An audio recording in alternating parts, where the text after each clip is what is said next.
Newt Gingrich heads home. When they lost seats in Tuesday's election, House Republicans turned on the Speaker, told him to leave or face a fight. He left. Now the race is on to replace him. We'll talk with one of the top contenders, Congressman Chris Cox of California. What does it all mean for the impeachment hearings? We'll ask Republican Lindsey Graham, a key member of the Judiciary Committee.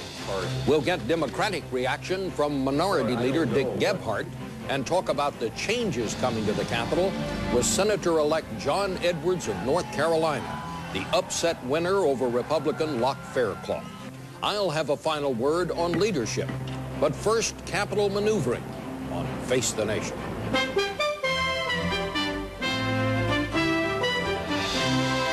Face the Nation with Chief Washington correspondent Bob Schieffer.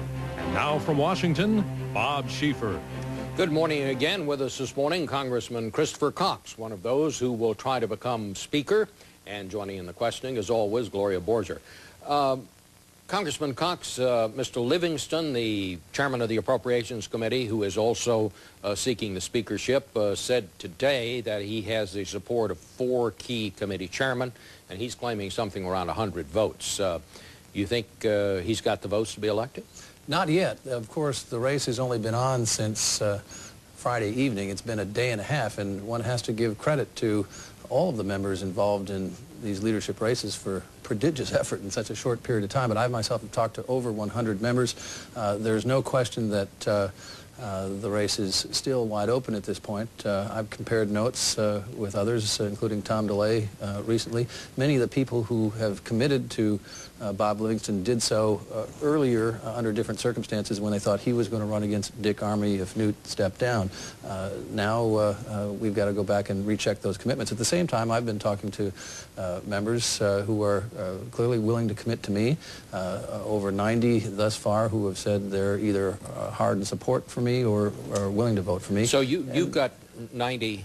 Well, 90 plus. I think it's double and triple counting, frankly, at this point, because it's so early. And I'm actually encouraging members, not only in the speaker's race, but in all our leadership races, to be deliberate about this, to take a serious look at it. Because what's at stake here is not just the future of the House of Representatives, but it's the future of the Congress Let me just ask you this. I mean, it really gets to be kind of inside baseball when people talk about, you know, who's maneuvering to be the Speaker of the House. But what is it that separates you from Mr. Livingston? If the public out there is saying, which one of these fellows would be best for me, how are you different from Congressman Bob Livingston of Louisiana? Well, first of all, this isn't like a typical congressional race where you've got candidate A over here with liberal policies and candidate B over here with conservative policies. I'm not running against Bob Livingston. I'm running for Speaker. And we agree on the agenda for America. We agree about the need to improve education, to fix Social Security, to improve our national security, to provide tax relief for everyone. But we are different people, and we have different temperaments. We have different judgments about priorities, and I have a different overall concern, which is running the House in a business-like way. Since I've been in Washington, I started out working for Ronald Reagan in the White House. I have seen Congress, first under Democratic control, now under Republican control, run essentially the same way when it comes to putting off big decisions to the end. These last-minute spending bills that no one has an opportunity to read are not a proper way to run a $1.8 trillion operation. So this is about management, not about vision or ideology? No, it's certainly about policy over personalities. It's about policy over politics. Unless we will to do our business differently than we have done it in the past, it's not a matter of execution. We have to decide that we want to do that. And unless we will, that what we wish to put on the floor are ideas, not the well-worn partisan ruts that we've fallen into in the past, but new ways, like the Internet Tax Freedom Act that I worked on with Liberal Senator Ron Wyden. We won't have the kind of legislation that we can produce. But I think the 106th Congress can produce a great deal of legislation. Let me just ask you, in one area, some social conservatives say that they are opposing Mr. Livingston, that he is not conservative enough for them on the social issues. Where is there a difference between you and Mr. Livingston then as far as social issues like abortion are concerned? Well, this is probably an area where we might find some practical difference, what I would choose to do is work with a 6-vote margin at a very high level of abstraction. We can shoot for lower spending in these bills in exchange for micromanagement of policies underneath that umbrella. If we choose instead to start with the capillary and ignore the jugular, then we're going to find that we can't do anything. So what are you saying here? On social issues, you would pay more attention to social issues than Mr. Livingston, or not? I think what you do is you move it up to a bigger picture item. We have balanced the budget here for 1 year, but it hasn't been balanced for a generation. If you want to fritter that away, then put everything off to the last minute, focus on details rather than on the big picture. We have to persuade people on issues. You can't jam it down their throats. Let me ask you this. And so what I suggest is that early in the session we have agreement between the House and the Senate, something that we haven't done nearly enough of in 4 years, on everything from the schedule to our priorities, and most importantly on big picture items like the spending bills. But one of the things that always slows down the Congress is at some point the social conservatives in the past in the House have tended to do things like tack on abortion riders to things like United Nations dues and things of that nature. Would you be more inclined or less inclined than Mr. Livingston to use that sort of thing as a device to attach abortion riders, for example? That kind of thing happens when the rest of the committees of Congress are not producing legislation. The appropriations bills provide a last-minute opportunity because they're a train leaving the station, but nobody, I don't believe Bob Livingston, Chris Cox, or anybody in Congress, no matter what their position on these issues, thinks that that's the right way to run the railroad. Alternatively, and so I you think would in discourage a superior that sort of way, thing. What you do is you make a commitment to move legislation, or at least to give it a hearing, so that the Congress can work its will on these subjects. And it's the way that the Congress used to work when Democrats were in control, and I think we've inherited some of those institutional norms, that you could just bottle up legislation and not let the Congress work its will. On campaign finance reform in the last Congress, we saw that the House actually passed a bill. The Congress in the end worked its will. I think it's much better to take these issues head on and to find out what's doable. With a 6-vote margin, there's no room for error. What do you think should happen now with the impeachment hearings?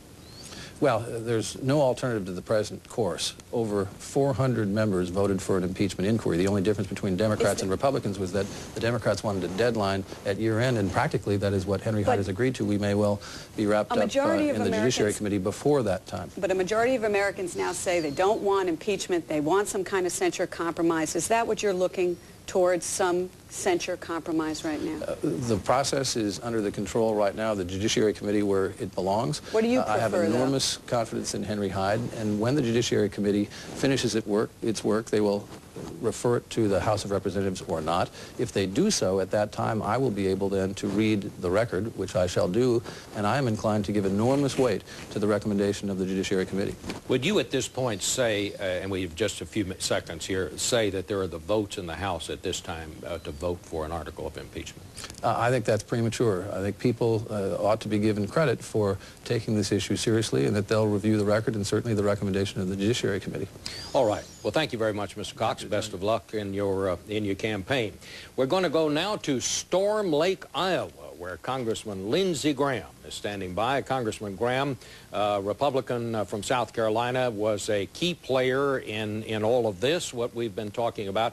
He's also a key member of the Judiciary Committee. Now, you have come out for Mr. Livingston, Congressman Graham, as I understand it. What's the difference between Mr. Livingston and Mr. Cox that we just talked to here?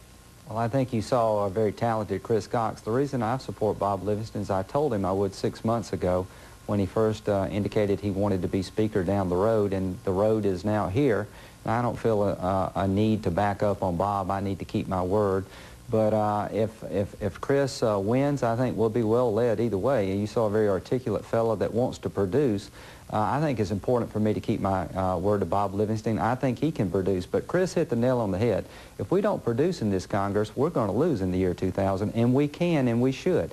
HMO reform, there's yards difference, not miles difference between the Republican and Democratic bills. I've worked on both. I've been a sponsor of both versions, and we can get there to have HMO reform that protects people, lets them pick their doctor lets them hold an avenue to hold HMOs accountable. So we can produce on education. We can produce on Social Security long term. I need to keep my word to Bob Livingston, but let me tell you, the fact that Chris Cox is in this race is good for the Republican Party. We have choices. We have talented people offering their services. In any organization you find yourself in that situation, you can't help but win. We're on the right track with talented people offering their services. Can I go back to the impeachment inquiry for a minute, since you do sit on the Judiciary Committee? Right. Do you believe right now that there are the votes in the House for impeachment? That's a good question. I think it depends on what the evidence comes out to be. It's important to me, and I've been saying this for 6 months, that we judge the president based on the evidence and not on spin machines, and that we set a standard that will serve the nation well 50 years, 100 years from now, that whatever we do with Bill Clinton, that the result makes some sense in terms of the rule of law. We don't need to make the president the king. If the president lied under oath to a federal grand jury, there's 115 people sitting in jail right now, based on our estimates, for lying to a federal court. You cannot let anybody in the country, including the president, commit perjury at a federal grand jury level and say there's no consequences. Having said that, Gloria, once we look through the evidence and see if there's any serious criminality, if this is just about sex with an intern and being caught off guard and making false statements, but not really having a criminal heart about it, then that's one thing. But if it's really about grand jury perjury, then we got to say, given the context of that situation, is the political death penalty warranted? And the political death penalty is final impeachment. You can commit a felony in this country, and the death penalty is not allowed for every felony, only a very few. I think impeachment should be reserved for the most serious type cases, and grand jury perjury makes you a candidate for impeachment. I think an article of impeachment based on grand jury perjury would be warranted. It would be historically the right thing to do. Then the House and the Senate, more likely the Senate, would have to sit down and say, even though that occurred, in the context in which it occurred, is it good for the country to go ahead and issue the political death penalty? That process has yet to occur. Henry Hyde is on the right track. We're going to get the evidence sifted through, and we're going to find the facts based on the law and common sense, not political expediency. All right. And we will leave a record that will make some sense. All right, Congressman, thank you so much. When we come back, we'll talk to the Democratic leader in the House, Dick Gephardt.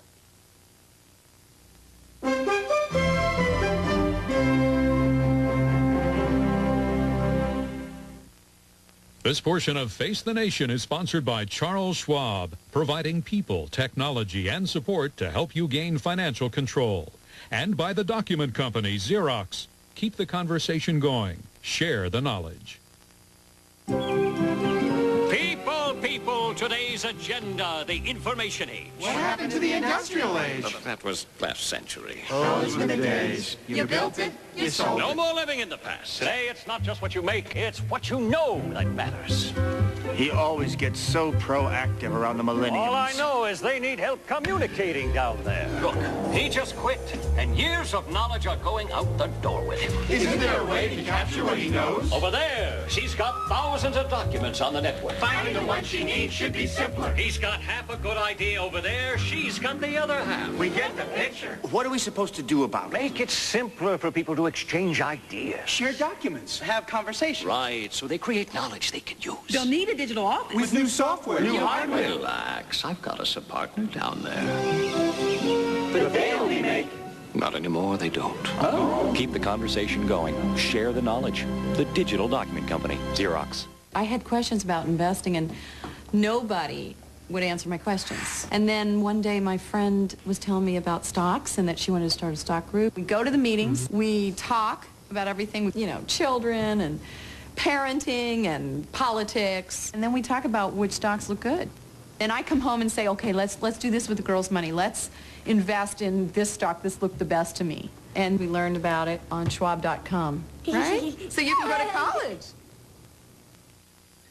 And joining us now for his first reaction to all of this, the Democratic leader in the House, Dick Gephardt. Many people say, Mr. Gephardt, that you enjoyed having Newt Gingrich as the face of the Republican Party. You're going to be sorry to see him go? The Republicans decide who their leaders are. We don't. I don't. What I want is for us to work together in the House to solve the people's problems. I wrote a letter Friday before I had heard that Newt was not going to run as Speaker, and I asked each Republican member to work with us to solve the problems that people really worry about. Healthcare, education, Social Security, these are the issues we need to cooperate on. We have a copy of that letter, and I understand they're going to be releasing it after the broadcast, where you say, among other things, you think there can be some cooperation on HMOs. But let me ask you this. You said earlier this week that you thought Newt Gingrich had damaged the institution of the House of Representatives. What do you mean by that? That's strong talk. Bob, I've been clear about this throughout. I have no personal animosity with Newt Gingrich. We got along personally. But I did not agree with his issues. I did not agree with what he wanted to do on issues, and I certainly didn't agree with the way he ran the House. It was too partisan. It was too ideological. They did not work with Democrats ever to bring about solutions to problems. And I just think that is not the way to run the House of Representatives. I think it is a bipartisan, almost nonpartisan organization, always has been. You cannot run it in a way that says my way or the highway. Either you do what I want to do on health care or education, or we're not going to do anything. Well, a lot of Democrats, I mean, Sam Rayburn didn't exactly go over and coddle up Republicans when he was Speaker Bob, of the House. as I remember the history, he worked with Republicans, he put together coalitions, he got things done. I think that the election is a mandate on a Congress that did not get things done that people really want done. Now, you know the candidates who were running. You know Mr. Livingston, you know Mr. Cox. I'm not going to ask you to endorse either of them. You'd clearly be the kiss of death. But on any of these candidates, do you see any hope that these folks would be more willing to work with Democrats? Well, I hope they will be. That's what I'm really saying. I don't know. The proof comes later when we really see. But let me say this to you. There's only a 6-vote majority. I intend to try to work with moderate Republicans these next 2 years to get things done that the American people want us to do. People really want a better education system, and they want better educated people. They want a patient's Bill of Rights. They want Social Security to be stable and sound. And there's no reason that Democrats, a large group of Democrats, cannot work with moderate Republicans to get these things done. When Newt was Speaker, he was able to hold his people together. We did not communicate. We didn't work together. We couldn't get their votes on these things. Maybe now we can. Well, what happens next with the impeachment process, though? Do you think that this gets the president off the hook right now, or do you think you're going to wind up with a censure for Bill Clinton? Gloria, I've thought all along that we need to get this over with. That's why I had... By doing it, by getting on it and doing it. This committee has not spent one day on the standards of impeachment. They should have done it 4 weeks ago. They need to get to work starting tomorrow. They're finally going to have a first hearing, a first working session. Where should it wind up, though, very quickly?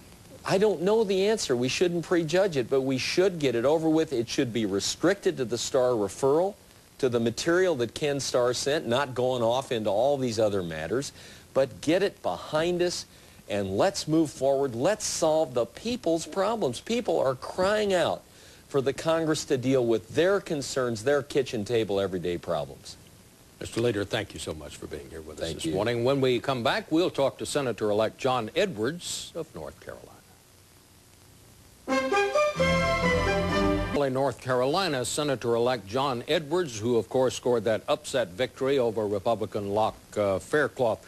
Well, congratulations to you, Senator. We are seeing something that a lot of people thought was not going to happen very much anymore. We saw Democrats get elected in the South. Blanche Lambert Lincoln down in Arkansas held that Democratic seat.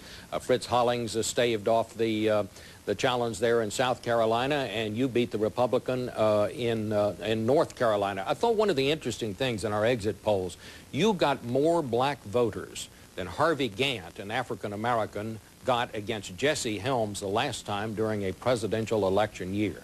How did that happen? Well, I think the issues that we talked about, health care reform, the public school system, protecting, preserving Social Security, I think those issues work across the spectrum, and I think that African-American voters responded strongly to them, as did all North Carolinians. Your senior senator is Jesse Helms. Have you heard from him? Has he congratulated you?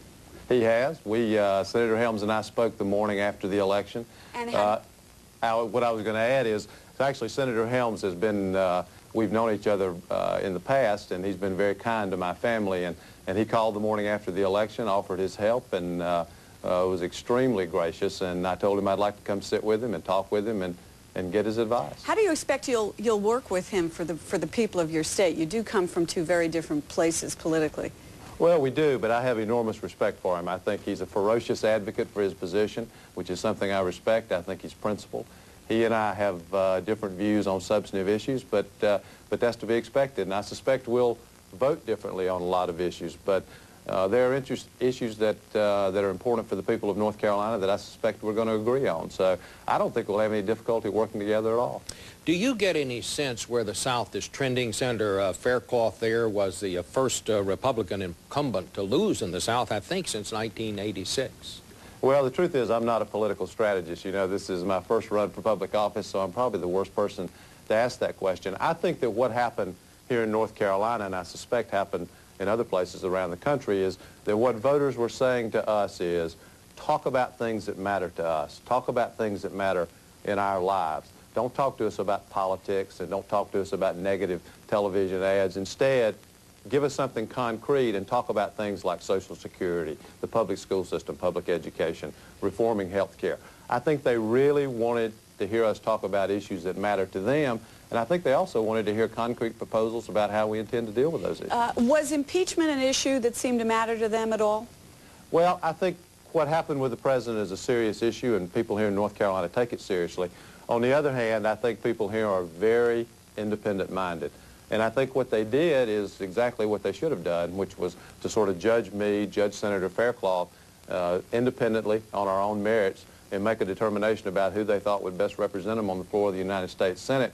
And I think the result of that was that impeachment and what's happened with President Clinton really had very little to do with the result that happened on Election Day.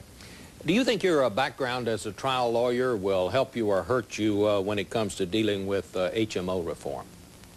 Oh, I think it'll help. I mean, I think the fact that I've seen what happens to real people in their lives when insurance companies don't treat them right will help me. And I think I also understand in some depth the results of that kind of treatment. I think it'll help. I think I'm capable of being thoughtful and independent about the insurance company's positions, but I think we really need substantive, meaningful health care reform in this country. I don't think there's any question about that. Well, Mr. Edwards, we want to thank you very much. Congratulations on your election. We'll look forward to seeing you when you get here to Washington. Thank you very much. I'm honored to be with you. We'll be back in a moment with a final word. The departure of Newt Gingrich. Great leaders see the larger picture and the greater possibilities of the offices they hold. Franklin Roosevelt saw the larger possibilities of the presidency, and he used them to rescue a nation in economic depression. Ronald Reagan understood that being president was more than running the government. And because he did, he was able to put a smile on the face of a nation that had been down in the dumps too long. Lesser men do not always see the bigger picture, but come to see themselves as larger than the offices they hold. Newt Gingrich made that mistake. In the beginning, he had big ideas and big plans for his party, and they were not all bad. But vision gave way to self-importance. It was all right for him to take ethical shortcuts because he was the speaker, after all, not some no-name congressman. He began to complain about respect, accused the president of slighting him because he once got a bad seat on Air Force One, and said that was one of the reasons he shut down the government. It all came crashing down on him last week when Republicans lost seats in Tuesday's elections and turned on him. They threatened to throw him over the side, just as he had threatened to throw an earlier generation over the side if they didn't step aside when he wanted to become speaker. So he's out of there. The man who saw himself as a transformational figure in American politics may turn out to be no more than a figure in transit. So long, Newt. We hardly knew you. Well, that's our broadcast. Thanks for watching. We'll see you next week on Face the Nation. This portion of Face the Nation was brought to you by IBM, Solutions for a Small Planet. This broadcast was produced by CBS News, which is solely responsible for the selection of today's guests and topics. It originated in Washington, D.C.